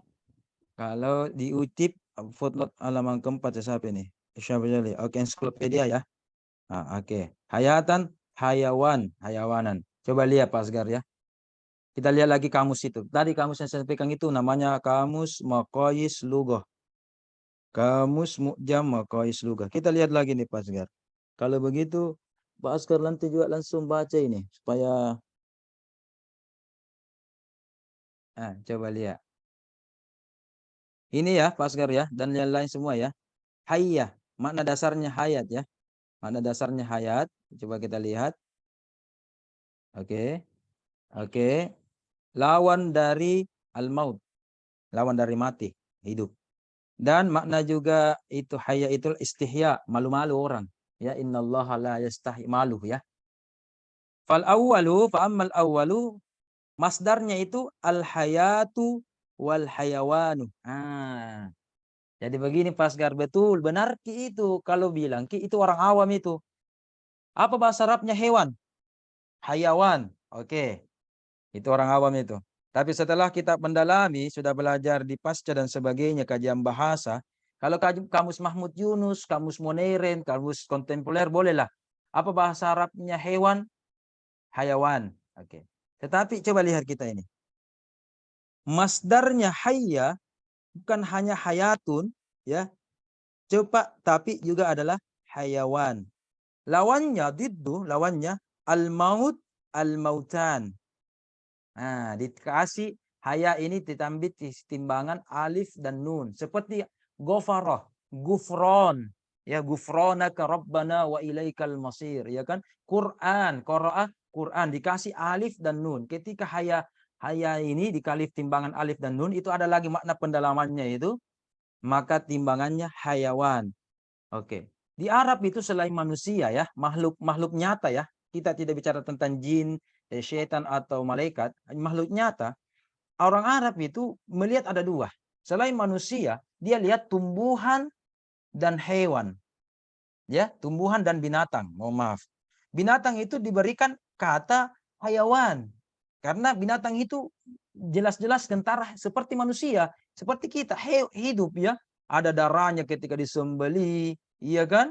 Bahkan bisa juga menggunakan mulutnya, kita berbicara dia mungkin mengaum dan sebagainya, ya kan? Ada melihat bisa berkedip, beda dengan tumbuhan, ya kan? Tidak mana matanya tumbuhan kan? Mana telinganya dan kan? Beda kan? Maka orang Arab kenapa menamakan binatang atau hewan itu dengan hayawan? Karena melihat sisi kehidupannya. Hayawan, haya. Dari kata haya. Itu. Coba lihat. Ya, ini di kamus ini ya. Timbangannya hayawan. Lawannya al-haya, lawannya al-maut. Haya, hayawan, lawannya al-mautan. Timbangannya alif dan nun. Tabi Pak Asgar, sudah kita lihat ini. Ya kan? Ya, coba kamus lihat Ustaz. timbangannya. Ya. Kayak kamus. Laisa min munawir. Kenapa munawir? Kalau saya lihat kan ini di Munawir, jadi ini ada saya dapatkan ilmu baru ini Ustaz. Kamus dari kamus ya, tadi. Atau mau kita tampilkan juga atau apa? Model kamusnya Ustaz. Kamus Kenapa kontemporer. kamusnya? Enggak, Ya, kenapa bukan, kamus? Kalau yang kamus yang saya lihat ini kan di Al-Munawir. Apa belum bilang? Saya belum temukan Ustaz. Oh iya. Ini kamus yang saya baca ini adalah Mu'jam Maqayis Lughah. Ya kan? Kalau kita mau lihat Mu'jam Maqayis Lughah. Ini nama judul bukunya itu adalah Mu'jam Maqayis Lughah. Nah, mana bukunya ini? Ini Maqayis Lughah ini Pak. Namanya Maqayis Lughah jilid kedua halaman 122. Ini karya Ibnu Faris namanya. Ini kitabnya lengkap dengan jilidnya, saya tampilkan dengan halaman 122. Kalau punya kitab atau bisa di-download dan sebagainya, itu bisa tampil. Hayawan itu namanya ini namanya timbangannya, tasrif-tasrifnya, ya kan? Pak Asgar juga sudah belajar bahasa Arab, tasrif-tasrifnya ini sorab-sorabnya, ya kan? Jadi ada namanya masdarnya atau masdar mini, ismu masdar dan sebagainya. Bukan hanya satu, terkadang dua ya. Ghafara, gufron, gufronaka. dan sebagainya. Itu timbangan-timbangannya begitu Pak Asgar ya. Siap. Jadi ada begitu. Sama juga al-hayatu, tetapi bisa juga timbangannya al-hayawan. Nah, itu boleh juga begitu. Artinya, oke, mana pengembangannya itu hayawan adalah hewan, tetapi makna dasarnya adalah apa? Yaitu sesuatu yang hidup. Sesuatu yang hidup ya. Dan seterusnya. Nah, itu ya. Nah, itu kita lanjut, kita stop. Hak asasi. Asasi dari kata asas. Ya, asas berarti pokok ya. Pokok-pokok. Dasar. Apa asasnya ini? Pokok. Iya. Hak asasi manusia. Oke, bagus. Betul itu. Kita sudah alhamdulillah sudah bagus. Haknya dosen adalah kewajibannya mahasiswa. Oke. Kewajibannya dosen memungkinkan itu haknya mahasiswa. Saya mau dulu, ada tadi mengganggu telinga saya, apalagi kami ini diamanahkan juga sebagai sekretaris di program studi magister jurusan ilmu Al-Quran dan tafsir. Siapa tahu bisa menjadi masukan untuk pengelolaan lebih baik, apalagi ini sudah pertemuan penutup ya. Adakah betul ini dalam semester ini yang ajar Ki hanya masuk 10 menit dari 2 jam yang dilakukannya? Ada dosen ini. Ada tadi saya Ada, kalau di bilang sini ada 10 menit. Pernah. Ada. Pengalaman Di sini ada? pribadinya, Pak Tidak Kapten. ada Ustaz. Tidak Kalau di ada, sini tidak ada Ustaz. Ustaz. Tidak Mungkin ada. di kelas lain Kelebihan- kali. Mungkin di kalau- kelas lain. Nggak ada Kalau Ji. di sini kelebihan kalau- jam Ustaz. Kelebihan Kan jam Bahkan biasanya ya. di sini kelebihan lebih. lewat ya. Bahkan Lebih. lewat ya. Overlap. Jam. Iya. Kelebihan malah Ustaz. Kalau sudah Bukan asal jibit masih atau bicara kalau orang. melebih-lebihkan bukan Ji, Sasgar. Melebihkan dalam belajar Iya. bit bukan Ji kan? Oh, ini Itu bagus untuk Ji ya. kenyataan iya, itu iya. Ustaz. Faksi. Oh iya. Ustaz. Ada Kalau sudah kelebihan asal ya. masih bicara orang. Alhamdulillah. Lebih Bukan berarti cuma itu nama. kelebihan itu, sudah dijamu lagi, begitu. datang bertamu dijamu lagi. Boy, Terima ada lagi jamu. Iya. Masya Allah. Masya Allah ya. Masya Pas April ini sudah datang ini ke rumah ini, rumah sederhana kami ini dengan Pak Yusuf ini. Alhamdulillah. Alhamdulillah. Rumah sederhana, kursi Masih sahri. menerima tamu kayaknya Ustaz. Woi, masih menerima ini sepanjang tahun ini, bukan hanya lewat memang bulan Syawal memang ini. Ini pas-pas kapan ini Syawal. sekarang satu sulkai ini, tapi masih Syawal kah atau akhir ini masih sulkai dami. Masih Ya, masih beda. menerima 24 jam. Masuk. Open house. Insya Allah kita Tunggu ketemu di masa-masa. kampus atau apa ini. OTW nanti Ya. Ustaz. Siap. Saya kasih lihat istriku foto Iya, tas Ibu dia Muji. bilang, "Wih, kerennya dosen tak pakai kursi Syahrini." Yang mana Ini Ustaz? gimana?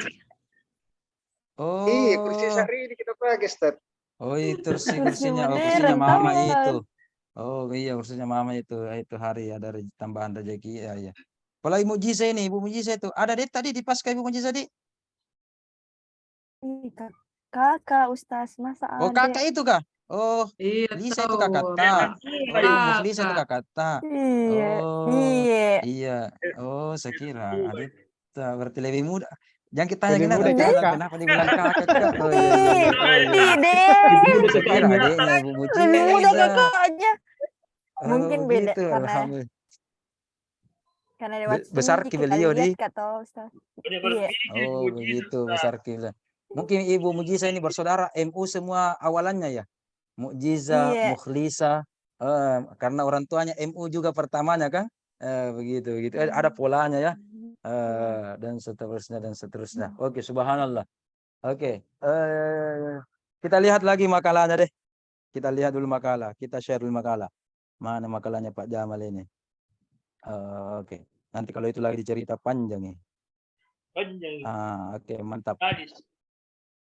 Bagus. Ini saya sudah periksa ini, alhamdulillah turnitinya ini 19% ini. Luar biasa. 2 kali saya turniti karena 2 kali karena kirimkan Pak Jamal. 2 kali juga dan alhamdulillah warna hijau memang memenuhi syarat sekali ya. Tentang bagaimana para prasenya dan sebagainya. Coba kita lihat. Ini bagus ya, karena alhamdulillah ini dalam bentuk 14 font ya. Cuma biasanya itu ada dalam kurunnya. Ya, suatu kajian misalkan tafsir tematik dan sebagainya kalau lebih bagus lagi. Kata makalahnya harusnya tebal ini. Pak Jamal. Dan M-nya saja yang benar. Ya, kalau ini tak usah miring disampaikan, tak usah miring disampaikannya. Ya kan? Program doktor bisa tambah juga konsentrasi tak kalau mau, konsentrasi PK. Oleh itu kasih titik 2 Pak Jamal. Apalagi nanti siap-siap makin ini. Harusnya sebenarnya sudah bisa ini. Ibu Kaprodi itu sudah menghimbau saya supaya kalau mengajar saya di sini semester 1 sudah bisa mengajukan judul. Semester 1. Apalagi di akhir semester 1 ini sudah bisa mengajukan judul dan bisa juga menulis memang di situ siapa promotor, kopromotor 1 dan 2 tak bisa ditulis memang atau bisa juga disampaikan secara lisan. Siapa kira-kira yang kira-kira bagus untuk berpartner dengan Ibu Fatima atau Ibu Suhartini, itu bisa dikasih. Itu namanya kita sangat moderasi dan musyawarah dalam menentukan. Walaupun nanti mungkin 2 diterima, 1 yang dikasih tambahan, 1 yang dicoret, atau mungkin 3-tiganya diterima, boleh begitu. Jadi ketika nanti bikin proposal disertasi ini olehnya titik 2. Nama Pak Jamaluddin semua besar, ya, dan dikasih garis bawah, ya. Nama gelar MAG titik. M titik itu tidak pakai spasi Pak Jamal, ya. Langsung TH misalkan begitu, ya. Dan seterusnya.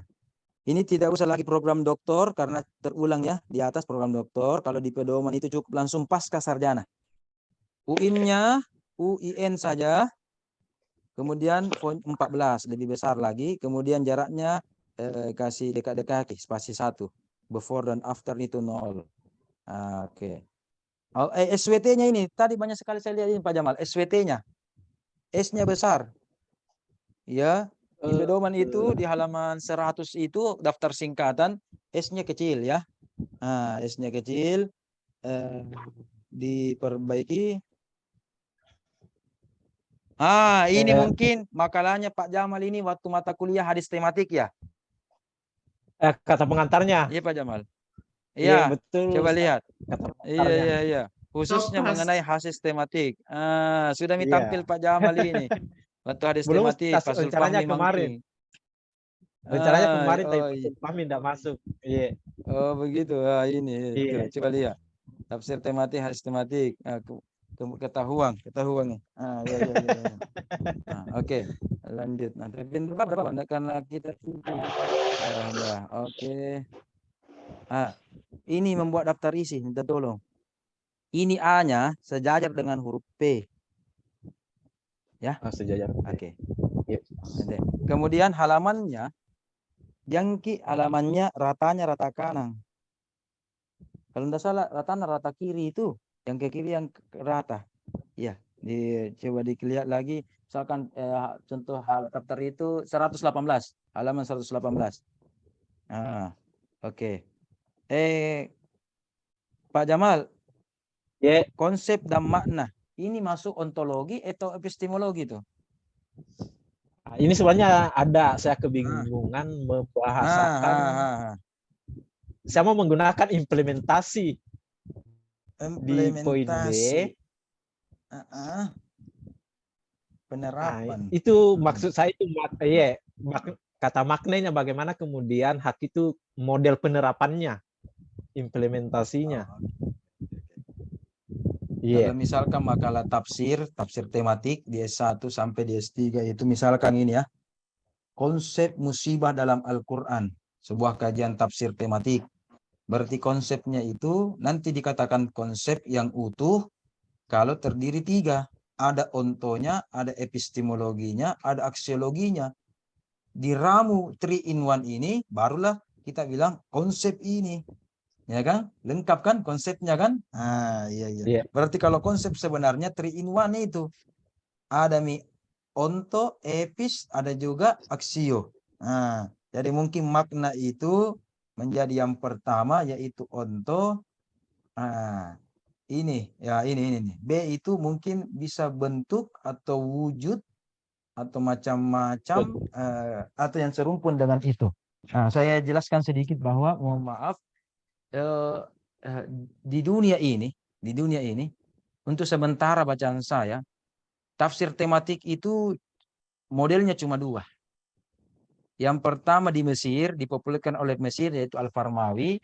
Kalau kajian tematik itu dalam rumusan masalahnya atau pembahasannya nanti itu melihat nilai-nilai Al-Quran, penerapan ayat tersebut, pemahaman ayat tersebut dalam Al-Quran dikaitkan dengan tema. Itu kalau Al-Farmawi di Mesir.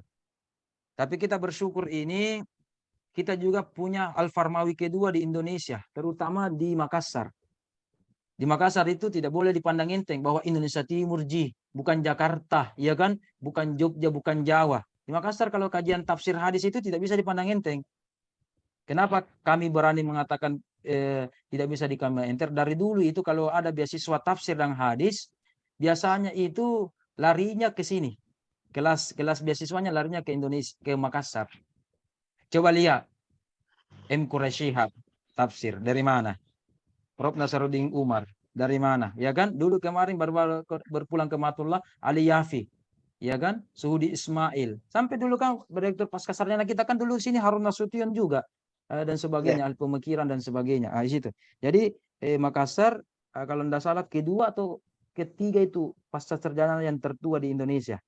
Sehingga orang Bandung juga dan sebagainya itu hari bersemaking ke kami karena kami istilahnya kakak dibanding mereka. Ya, dan seterusnya. Sehingga kita memiliki Farmawi kedua namanya Prof. Muin Salim. Kalau Prof. Muin Salim itu kalau dalam kajian tafsir tematiknya bisa dilihat nanti dilihat di metodologi penelitian tafsir itu berasaskan 3 hal. Dalam kajian tafsir tematiknya berasaskan 3 hal, yaitu ontonya yaitu hakikat, epistemologinya yaitu wujud, dan yang ketiga adalah aksiologinya yaitu urgensi atau hikmahnya. Beliau Prof. Muin Salim itu telah berpulang ke rahmatullah. Oke. Salah seorang murid beliau ya, itu adalah Prof. Mardan. Kemungkinan besar kalau beliau masuk mulai minggu depan insya Allah, kalau melihat rumusan masalah kalau melihat rumusan masalah nanti akan melihat ke 3 hal. Onto, epis, dan aksiologi itu. Karena beliau apalagi ada kajian Bu itu namanya metodologi penelitian tafsir. Prof. Muin, Prof. Mardan, dan Prof. Ahmad itu sebagai penulisnya. Itu termasuk dosen kedua nanti ini yang masuk Prof. Itu mungkin akan melihat betul-betul bagaimana rumusan masalata. Ya, rumusan masalata. Saya juga sempat diajar sama Prof. Muin Salim, tetapi cuma 1, 2, 3 semester saja. Tapi kalau Prof. Mardan betul-betul bukan hanya murid, juga sama-sama Prof ketika itu, berarti partner, ya, partner. Tetapi selain Prof. Mardan dan Prof. Ahmad, yang paling metodologi yang bagus itu di UIN itu kaprodi kami itu, namanya Dr. Sodik Sabri. Itu bagus semasa dengan Prof. Ahmad itu, ya cuma belum Prof. Karena belum mengurus bagaimana ya administrasinya dan sebagainya. Tapi keilmuan itu melebihi itu Prof. Ahmad. Karena Prof. Ahmad sendiri mengatakan otaknya itu dan sebagainya itu Sosodik. Sosodik itu sebagai jebolan. Nah ini off the record ya, off the record. Off the record saya pause dulu. Off the record, buku itu metodologi tafsir itu penelitian tafsir memang dibuat oleh 3 orang itu, Prof. Muin sebagai penulis utama bagaimana kajian-kajian tematik ala beliau atau ala Makassar ya, dengan menghubungkan filsafat ilmu, tetapi di belakang layarnya itu kaprodi kami, kaprodi ilmu Al-Qur'an itu di Pasca, yaitu Ustaz Sodik itu. Beliau adalah istilahnya sutradara di balik itu. Karena kan istilahnya prof ini kan sibuk-sibuk semua. Ya, Ustaz Sodik lah sebagai ada titahnya, cuma tidak ditulis itu di buku itu beliau. Ya, karena istilahnya menghormati guru-guru beliau dan sebagainya. Oke, kita lanjut, rekam lagi. Oke, kita lanjut. Itu ya. Jadi kalau Farmawi kedua atau alias versi Muin Salim. Tunggu dulu, saya ada telepon, mohon maaf sebentar.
Bagaimana tadi itu? Iya. Oke, yaitu tafsir tematiknya itu dihubungkan dengan 3 hal. Harus berdasarkan ontologi, epistemologi, dan aksiologi. Ya, aksiologi. Kalau itu menurut beliau, sehingga tafsir tematik itu betul itu adalah hak cipta dan diperintis oleh Al-Farmawi, Abdul Hayy Al-Farmawi di Mesir sebagai syekh di Universitas Al-Azhar ketika itu, tetapi beliau mengembangkan lebih elok itu tafsir tematik kalau ya kan, kalau itu diberikan sentuhan-sentuhan itu ontologi, epistemologi, dan aksiologi supaya lebih terarah, ya kan? Dan selain itu yang membedakan dengan Al-Farmawi, kalau Al-Farmawi itu langsung kalau ada teks langsung cari ayatnya. Kalau di Makassar kita kajian tematiknya itu ya kalau teks itu teks Arab, ya kan? Tapi kalau teks-teks yang itu sebagaimana jelaskan di awal, kalau teks itu tidak ada padanannya, korupsi, begal, apalagi dan seterusnya, ya kan? Tidak ada bahasa Arabnya secara umum, tidak ada, tapi makanya dilihat padanan katanya supaya lebih jelas dan sebagainya. Itu beberapa hal yang membedakan kajian tafsir tematik. Makanya saya minta tolong nanti khusus tentang daftar pustaka, rumusan masalahnya, tapi di mana tadi itu rumusan masalahnya, supaya disesuaikan dengan ini mana tadi itu yaitu bagaimana misalkan makna, apakah bentuk atau wujud atau urgensi dan sebagainya. Nanti berkembang itu wujudnya bisa berkembang menjadi subjek objek atau berkembang menjadi bentuk macam-macam atau bisa berbentuk dengan cara menghadapinya atau cara mengembangkannya, itu banyak itu. Itu banyak. Dan kalau misalkan khusus untuk kami mungkin ya minimal 3 ayat atau berapa ayat, siapa tahu beliau cuma mau 1 ayat, ya kan? Atau mungkin beliau mau lebih puas lagi 5 ayat misalkan, ya jangan kasih berkelahi dosennya kalau begitu. Kalau dikasih berkelahi pasti saya mengalah. Saya sebagai murid pasti saya mengalah. Kenapa Irham cuma 3 ayat minimal? Misalkan, ya kan? Nanti bilang, dia bilang dosen pertama Ustaz minimal 3. Tidak, saya mau 5. Ikuti saja beliau. Ya kan? Itu hanya dicari saja yang mudah, ya. Oke, 1 mungkin belum puas kalau 1 terlalu sedikit. Kalau dalam bahasa Arab itu Bapak-bapak, Ibu-ibu, nanti dikatakan banyak atau jamak kalau 3, ya kan? Kalau beda kalau bahasa Inggris. 2 books, 2 books. Ya, sudah jamak. Kalau bahasa Arab itu nanti 3 baru dikatakan jamak atau menunjukkan banyak, ya kan? Dan seterusnya. Itu cuma inisiatif kami. Tetapi kalau misalkan beliau mau nanti 5 ayat, ya 5 ayat enggak apa-apa. Atau mau cuma 2 ayat enggak apa-apa, ya kan? Nanti tidak Ustaz, harus bilang itu Ustaz Irham harus begini. Jangan kasih berkelahi itu dosen dan sebagainya. Ini hanya inisiatif. Jadi kami sepakat tentang hal substansi. Mungkin setiap dosen berbeda dengan teknisnya masing-masing, ya kan? Sama sholat subuh, kita sepakat sholat subuh 2 rakaat terdiri dari Al-Fatihah, ya kan? Apa lagi yang wajib? Ada tahiyatnya, ada salawatnya dan sebagainya. Diawali juga dengan niat. Tapi teknisnya apa? Ada yang kunut, ada yang tidak. Basmalahnya jahar, kan 4 macam itu. Basmalah jahar, basmalah sir, sama sekali tidak bismillah kalau Imam Malik. Bahkan ada juga yang pertama bismillah, yang kedua tidak bismillah. Itu 4 macam itu. Yang penting kita sholat yang penting kita sholat duhur, sholat subuh dan sebagainya itu kan. Jadi terkadang kita ada namanya berbeda secara teknis tetapi sama dengan substansi. Ya, itu namanya tanaqud. Ya, ada ta'arud, ada tanaqud. Kalau ta'arud itu beda secara teknis tetapi sepakat substansi. Itu namanya ta'arud. Kalau tanaqud betul-betul substansinya beda. Ya, Anda Tuhan Anda adalah Yesus, mohon maaf. Kami Tuhan kami adalah Allah. Jadi betul-betul beda. Beda itu antara ya kan Yesus dengan kami Allah, ya. Tetapi kita sama-sama Allah Tuhan kita, tapi cara teknis kita menyembah Allah misalkan ada yang mau maulid, sama-sama mencintai Rasul, ada yang mau maulid atau tidak, itu namanya teknisnya berbeda. Tetapi kita sama-sama cinta kepada Nabi Muhammad, itu ya. Dan sebagainya. Dan teruslah, mohon maaf saya 1 menit lagi Mungkin kesempatan di kawan-kawan. Ustaz, halaman Oh, Pascal masih ada halaman sedikit. halaman Apa itu? bab itu Halaman Ustaz. berapa? Kenapa itu? Oh iya, Nuzulikan halamannya. Awal bab 4 itu sampai di 6 bawah apa? ya. Harusnya kalau di awal bab, di bawah dan di tengah. Iya. Seperti ada bab 2-nya juga begini Pak Jamal.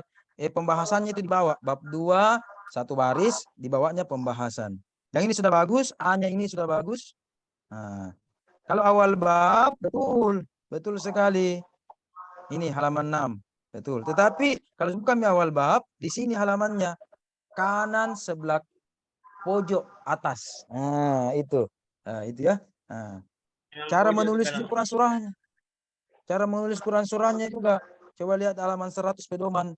QS, A-nya A kecil, AL baru tanda penghubung al at-taubah, garis miring 9 karena surah yang ke-9. Baru titik 2, baru 116. Begitu semua cara tak. Ya. Saya berikan contoh misalkan QS besar, kemudian at-taubah garis miring 9 dilengkapi dengan transliterasinya juga ya. Misalkan 116. Titik. Kalau dia di akhir pakai titik. Nah, begitu cara menulis dan sebagainya. Cara menulis buku tafsir Al-Mukhtasar misalkan. Cara menulis buku baik di paragraf maupun di footnote itu miring. Ya, miring. Ya kan? Miring. Coba kita lihat. Miring ya, harusnya miring. Ya, footnote. Oh, ternyata mengambil di ya, online ini ya, Pak Jamal ya, tafsir web. Ya. Betul, Ustaz. Iya, Ustaz. Saya biasa juga buka ini, tafsirku atau tafsir web, itu ada lengkap dengan terjemahan dan biasa ada tafsirnya. Itu juga ada. Ya. Mungkin yang tidak memaklumi karena buru-buru dan sebagainya. Tapi nanti siapa tahu memungkinkan ada waktu jalan-jalan di perpustakaan, lihat lebih bagus lagi. Ya. Tidak apa-apa lah. Kalau saya tidak apa-apa. Yang penting nanti kalau tesis disertasi kita nanti harus lebih bagus karena disertasi adalah mutlak karya tertinggi mutlak bagi kita semua ya. Wih, sudah lewat 2 menit. Kalau begitu sebagai pertemuan nanti saya ambil hak asasita sama tahu juga sholat atau istirahat dulu sedikit lalu sholat atau ada mungkin yang belum makan atau apa ya kan. Oke, kami menutup dengan ucapan mohon maaf Bapak-bapak Ibu-ibu selama 6 pertemuan ini saya sebagai hamba Allah, sebagai dosen diamanahkan oleh direktur untuk mengampuh Bapak-bapak, Ibu-ibu yang sangat luar biasa ini. Mohon maaf kalau ada kebijakan atau hal-hal penjelasan yang kurang berkenan. Yang kedua, terima kasih atas kerjasamanya, terutama Katie dengan Zoom-nya, dengan rekamannya. Ibu-ibu, bapak-bapak yang aktif, semua baik-baik semua orangnya ini. Ya, minta maaf, terima kasih atas waktunya. Kemudian satu lagi saya teringat. Ayat-ayat itu bagus juga kalau dilengkapi ada asbabun nuzulnya, munasabahnya. Tapi sudah kaya ini karena ada tafsirannya, ya, ada penafsirannya. Apalagi kalau ada hadisnya, itu semakin kaya disertasi tak atau makalah tak nanti, ya. Ya, ajukan judul Sedikit cepat. Ustaz. Oh, mau tambahkan sedikit lagi, Pak Deng? Tidak apa-apa. Tidak Ustaz. Ya. Saya sangat berhajat mau jadikan jurnal saya punya makalah dan kita sebagai sebagai penulis utama. Jadi supaya ada anunya saya dalam mata kuliah ini. Dan kan kemarin juga disyaratkan itu. Kalau mau cum laude ya harus ada jurnal bagus terakreditasi. Ya. Bagaimana Ustaz? Ya, betul. Bisa jadikan minimal sintalah ya. Kemudian ini sebenarnya hari Senin mau ini. Besok itu baru dikasih surah himbauan. Tetapi karena kami sudah tahu bocorannya itu, besok itu Senin atau Selasa paling lambat itu ada surah keputusan dari Pak Direktur sebagai pengganti Sinta 2 bagi magister dan sebagai pengganti Scopus bagi doktoral. Dipersilahkan untuk mengikuti konferensi internasional yang diadakan oleh UIN dengan mengundang ada dari Malaysia, ada dari Arab dan sebagainya. Kalau ikut serta di situ, walaupun tidak ada Scopusta dan tidak ada juga Sinta 2 maka itu sudah dihitung. Paling-paling 1 juta atau 1,5 juta saja dibayar daripada Scopus berapa kita bayar, ya kan? Dan belum tentu terbit ketika kita Itu. Tetapi ini kemungkinan teknis albunya Senin Selasa baru anu. Kami tahu karena kami salah satu panitia itu penyelenggara konferensi internasional, kurang lebih itu. Senin Selasa akan dibuatkan keputusan direktur untuk itu. Kalau begitu, Kalau Ustaz, alhamdulillah. Baik Ustaz. Ustaz, Ada temanya kalau juga, ada yang temanya juga. Apa itu? kalau yang di UIN saya yang ikuti sama tidak? Kan Apa ada kalau nanya diuin yang kenapa? di UIN ini kan ada yang diadakan UIN, ada yang diadakan pasca. Yang ketiga itu ikon. Yang diadakan UIN itu kan namanya IKOS. Apa itu? IKOSIS. Ya, Sama International semua Conference saya juga. dengan Pak Taufik Matar itu. Nah, Iya, itu iya, iya. UIN dengan itu. UIN dengan Pastan itu maksudnya. Tapi Pastan yang penyelenggara itu. Tapi atas nama UIN, cocok. Yang Iya, kami kan, dengan Pak Kasim Taufik Ikut Matar. saja. kan ada yang bulan deadline-nya yang ini, yang tanggal 31 Bulan Mei Mei. nanti. Iya, Ya. itu yang kami masuk, itu Oh, itu Mi. Itu. Oh iya, saya Itu yang sudah kami masuk. submit paper itu. Sudah submit kan? Ah, iya. Iya. Ya. Sudah, iya, memang kemarin kalau brosurnya sudah disebar beberapa hari yang lalu, tetapi keputusannya itu direktur bahwa disarankan untuk itu, terutama mahasiswa doktor, supaya tidak terlalu rempong urus Scopus dan sebagainya. Sebagai pengganti, nilainya dianggap sama. Dan kalau lulus bisa dianggap cum laude juga kalau memenuhi syarat ya dan sebagainya. Bukti buktinya sertifikat ya. Ustaz. Ada sertifikatnya dan sebagainya. Iya. Dan Ya, di data itu, memang maksudnya itu karena yang jadi pasca yang buktinya. Iya, itu buktinya nanti. Ya, itu nanti. Dan nanti melahirkan proceeding. Jadi ini proceeding sebagai pengganti jurnal, proceeding internasional. Jadi jurnal Scopus internasional sebagai gantinya proceeding internasional. Nah, iya. Boleh Pak Asgar, boleh insya Allah bisa diolah kembali penelitian tak bagus tentang ikhwa ukhuwah, tinggal di konsep supaya turnitingnya dan beda dengan sudah ada memang ukhuwah. Secara umum itu ukhuwah yang teliti dalam bentuk karya tulis ilmiah maupun jurnal sudah ada. Boleh kita olah kalau ada titik penekanannya. Ukhuwah tentang apa? Ya kan? Yang membedakan dengan yang lain boleh. Insya Allah terima kasih kalau diamanakan. Bisa kita nanti sama-sama bertemu untuk mengelola jurnal ini. Ya, memang bagus sekali sekarang itu untuk akreditasi prodi. Kalau ada namanya kolaborasi. Ya, kolaborasi. Kami juga tahun lalu mengadakan konferensi nasional, tapi penyelenggaranya itu UKM, pasca ikut serta. Kami langsung menarik saja mahasiswa kami yang baik kerjasama. Ikut kepada kami ya, karena tinggi itu nilainya untuk akreditasi prodi menuju unggul. Kampus juga. Kalau sebuah jurnal ditulis oleh dua unsur, ada mahasiswanya, ada dosennya. Jadi kami juga kalau menulis menarik juga mahasiswa. Ya mahasiswa juga kalau menulis tarik juga dosen tak. Supaya kan tidak apa-apa kalau sampai 3 orang penulis atau 5 orang penulis tidak apa-apa. Nah, ya tarik supaya saling melengkapi, saling menghargai dan ini jurnal tinggi juga bobotnya. Berarti dianggap kerjasama antara mahasiswa dengan dosen dan ada hasilnya. Betul sekali. Kalau mau kerjasama boleh, insya Allah kita terus terjadi hubungan silaturahim. Kalau proposal ki atau hasil ki, undang-undang ki juga di grup. Atau apalagi kalau promosi ki, insya Allah undang-undang ki juga. Ya, minimal kita ucapkan satu belasungkawa lah, satu ucapan karangan bunga lah. Ya, karangan bunga bahwa selamat bagi Kapten Haji Muhammad Sapril, ya kan, Sunusi untuk meraih promosi doktornya, ya kan? Minimal kita ada ucapan begitu tak Kasiang. Ya, ya dan seterusnya dan sebagainya. Ya. Oke, terima kasih mungkin sudah hampir 10 menit. Mohon maaf kalau ada kekurangan. Hadanallahu wa ja'akum ajma'in. Atau mau didokumentasikan dulu kita dulu screenshot paketnya supaya ada kenang-kenangan kita bersama ini. Ya. Screenshot. Lanjut. Ya, subhanallah. Sebetulnya. Iya. Ya. Bagaimana?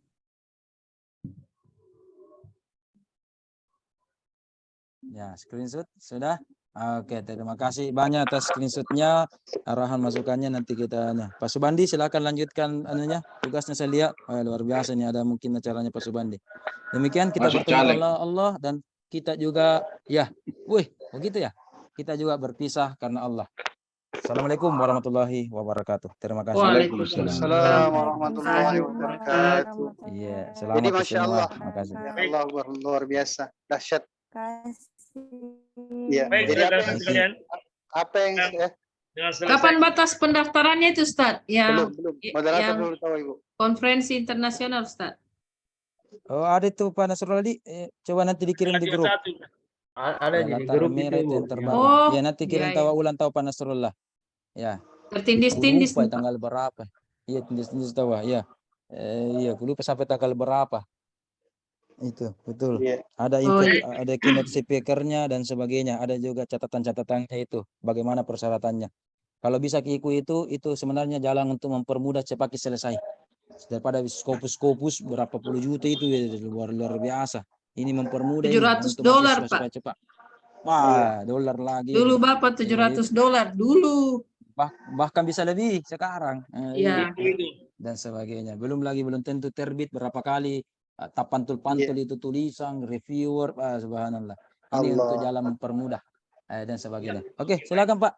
Hayya ala Ya, shalah. baik. Kata Ustaz Dengan Asgar. selesainya arahan dari Ya, silakan Pak Safril. Bapak Dr. Muhammad Ilham, dengan selesainya arahan beliau, maka selesailah sudah pertemuan kita dengan dosen pengampu kita. Mohon maaf apabila ada kekurangan kesalahan selama dalam penyajian, selama dalam pemateri berkumpul bersama dengan pengampu Bapak Dr. Muhammad Ilham. Dan kami akhiri dengan ucapan Assalamualaikum warahmatullahi wabarakatuh. Waalaikumsalam warahmatullahi Waalaikumsalam warahmatullahi wabarakatuh. Terima kasih. Dan ternyata apa yang saya sampaikan kita tidak Oh. sedang berhalusinasi bahwasanya Ada bisa dikirimkan Ibu Sukma. nilai plusnya doktor di UIN itu ya seperti yang disampaikan beliau tadi. Titisan dari Mesir ini, Masya Allah. Sahih. Ya, makasih. Ayo